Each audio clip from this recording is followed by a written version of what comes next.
Hello, नमस्कार, आदाब, सत श्री अकाल और अस्सलाम वालेकुम। मैं हूं मोहम्मद अहमद काज़मी, लेकर आया हूं ख़ास एपिसोड। आपका खैर मकदम, वेलकम और स्वागत है। मीडिया स्टार वर्ल्ड के देखने वालों, क्या आपने कभी सोचा है कि सीरिया में बरसों से जारी टकराव के पीछे असल कहानी क्या है? क्या हयात तहरीर अल शाम HTS जैसे ग्रुप्स और इजराइल के बीच कोई खुफिया समझौते के इम्कान हैं? आखिर क्यों HTS के लीडर अबू मोहम्मद अल जौलानी और इजराइल के प्राइम मिनिस्टर एक जैसे बयान दे रहे हैं? आखिर क्यों अबू मोहम्मद अल जौलानी इजराइल के हमलों पर चुप्पी साधे हुए हैं और इजराइल का सीरिया में लगातार दखल देने का असल मकसद क्या है? आज हम इन सवालों के जवाब तलाशेंगे और इजराइल के एजेंडे को समझने की कोशिश करेंगे। आज की इस रिपोर्ट में हम इस पर गहराई से चर्चा करेंगे कि कैसे सीरिया में ये नया गठजोड़ सामने आ रहा है और इसके पीछे की सियासत और फौजी चालें क्या हो सकती हैं। हमेशा की तरह हम अपनी हर खबर के साथ रेफरेंस और हवाले देते हैं, ताकि अगर आप चाहें तो गूगल करके इन खबरों को खुद पढ़ सकते हैं। आज का ये एपिसोड काफ़ी अहम है, आखिर तक ज़रूर देखें। अगर आपने अभी तक media star world YouTube channel subscribe नहीं किया है तो सब्सक्राइब कर लें और घंटी दबाना ना भूलें, ताकि हमारी हर नई वीडियो का नोटिफिकेशन आप तक पहुंच सके। 14 दिसंबर सैटरडे को हयात तहरीर अल शाम HTS के लीडर अबू मोहम्मद अल जौलानी ने सीरियन टीवी से बात करते हुए हाल ही में इजराइल के हमलों पर अपनी चुप्पी तोड़ी और कहा कि हम इजराइल के साथ किसी भी टकराव में शामिल नहीं होंगे। ये बयान तब आया है जब इजराइल ने बार बार सीरिया के फौजी और स्ट्रेटेजिक ठिकानों पर हमले किए हैं। 2 दिन के हमलों के बाद आई रिपोर्ट्स के मुताबिक 80% सीरिया की फौजी ताकत खत्म कर दी गई है। गोलान हाइट्स पर कब्जा जमाया गया है और इजराइल वहां अपनी बस्तियों को बढ़ा रहा है। अबू मोहम्मद अल जौलानी ने अपनी बात को सीरिया की कमजोर हालत से जोड़ते हुए यह भी कहा कि अब इजराइल के पास सीरिया पर हमला करने की कोई वजह नहीं बची है, क्योंकि हिजबुल्लाह और ईरान अब यहां मौजूद नहीं है। इस बयान के पीछे की सच्चाई पर सवाल उठना लाजमी है। हालांकि अबू मोहम्मद अल जौलानी ने सीरिया के फौजी कारखानों पर इजराइल के कई हमलों, सीरिया की नेवी की तबाही, गोलान हाइट्स पर ज़मीन के बड़े हिस्से पर कब्जा किए जाने और सर्दियों तक वहां रहने के प्लान का कोई जिक्र नहीं किया। उन्होंने कहा कि HTS और उसके मददगारों की ईरानी समाज के साथ कोई दुश्मनी नहीं है, लेकिन दावा किया कि सीरिया में असद सरकार को हटाने वाले अमेरिका और इजराइल सपोर्ट वाले हमले इलाके में खतरनाक ईरानी सियासी चाल पर एक जीत हैं।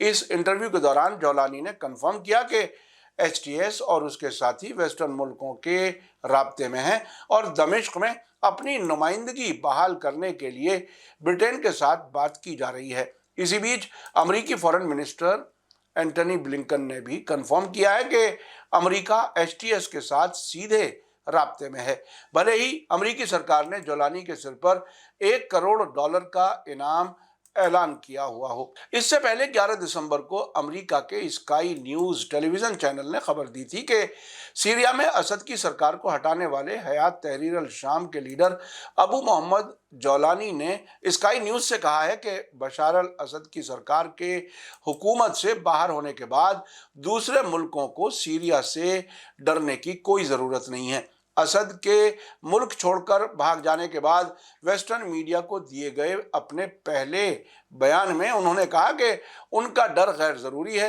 इंशाअल्लाह। दमिश्क में स्काई न्यूज़ के इंटरनेशनल न्यूज़ एडिटर जीन जाफर और मिडिल ईस्ट के प्रोड्यूसर सेलिन अल खालिदी से बात करते हुए उन्होंने कहा कि मुल्क को दोबारा बनाया जाएगा। उन्होंने कहा कि डर असद हुकूमत की मौजूदगी से था, मुल्क तरक्की और रिकंस्ट्रक्शन की तरफ बढ़ रहा है, ये स्टेबिलिटी की तरफ बढ़ रहा है। उन्होंने आगे कहा कि लोग जंग से थक चुके हैं, इसलिए मुल्क एक और जंग के लिए तैयार नहीं है और ये एक और जंग में नहीं पड़ने वाला। साथ ही उन्होंने कहा कि हमारे डर की वजह ईरानी मिलिशिया, हिजबुल्लाह और वो हुकूमत थी जिसने आज हम जो कत्लेआम देख रहे हैं उसे अंजाम दिया है। इसलिए उनका खात्मा ही सीरिया के लिए हल है। मौजूदा हालात में दहशत की वापसी नहीं हो सकती।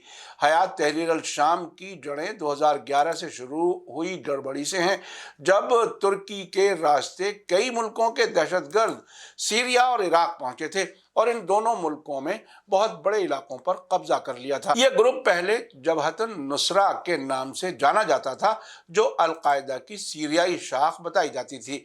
बाद में इसने खुद को अल-कायदा से अलग करने का दावा करते हुए एक नई पहचान बनाई। अबू मोहम्मद अल जोलानी इसके लीडर के तौर पर उभरे और इसे हयात तहरीर अल शाम HTS नाम की पहचान दी गई। HTS का खास मकसद था बशार अल असद की सरकार को गिराना और सीरिया में एक इस्लामी हुकूमत कायम करना।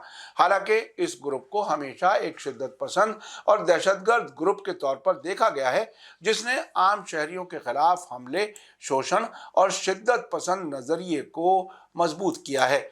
इसी दरमियान कल बेंजामिन नेतन्याहू ने एक वीडियो जारी करके कहा है कि हमें सीरिया के साथ टकराव में कोई दिलचस्पी नहीं है और वो दमिश्क के सिलसिले में अपनी पॉलिसी इलाके के हालात की बुनियाद पर तैयार करेंगे। साथ ही उन्होंने कहा कि सीरिया कई दहाइयों से इजराइल का दुश्मन रहा है और उसने इजराइल पर हमले किए हैं या दूसरों को अपने इलाके से इजराइल पर हमले करने की इजाज़त दी है।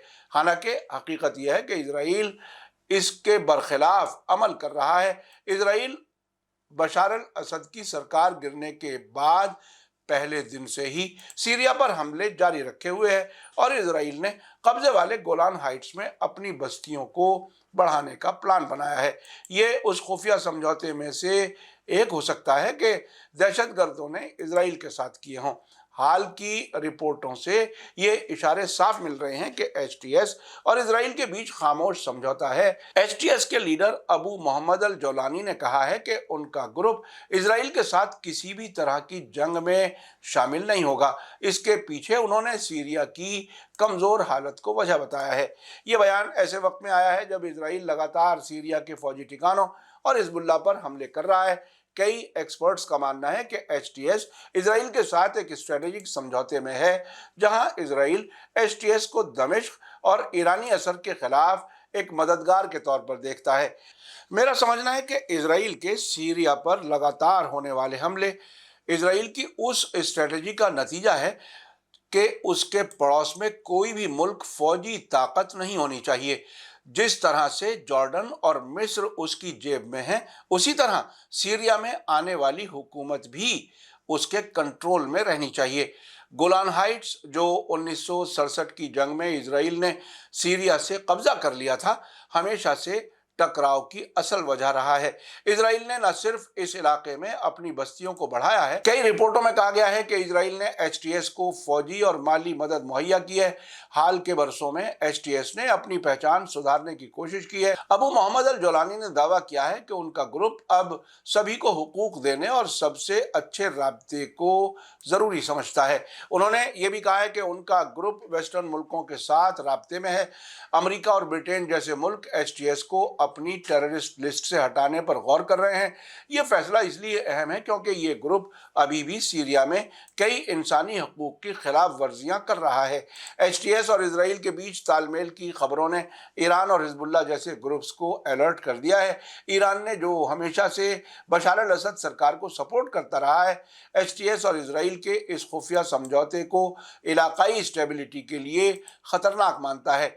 अब सवाल ये उठता है कि क्या हयात तहरीर अल शाम और इजराइल का ये गठजोड़ लंबी मुद्दत तक टिक सकेगा? क्या ये तालमेल सीरिया और उसके पड़ोसी मुल्कों के लिए नई चुनौतियां लेकर आएगा? ये वक्त ही बताएगा। लेकिन एक बात तय है कि ये ग्रुप इलाकाई सियासत और फौजी टकराव को नई सिमत दे रहा है। इजराइल फिलिस्तीन जंग और उसके बाद होने वाले वाकयात की खबरें मीडिया स्टार लगातार आप तक पहुंचा रहा है। जैसे जैसे हालात होंगे हम आपको अपडेट करते रहेंगे। आज का एपिसोड कैसा लगा कमेंट्स में ज़रूर लिखें। थैंक यू, धन्यवाद, शुक्रिया। जय भारत, जय हिंद। मीडिया स्टार वर्ल्ड के और वीडियो देखने के लिए हमारे चैनल को सब्सक्राइब करें और सीधे नोटिफिकेशन पाने के लिए बेल आइकन दबाएं। और अगर हमारी खबर सच्ची और अच्छी लगे तो अपने व्हाट्सएप, इंस्टाग्राम, फेसबुक और ट्विटर अकाउंट पर ज़रूर शेयर करें।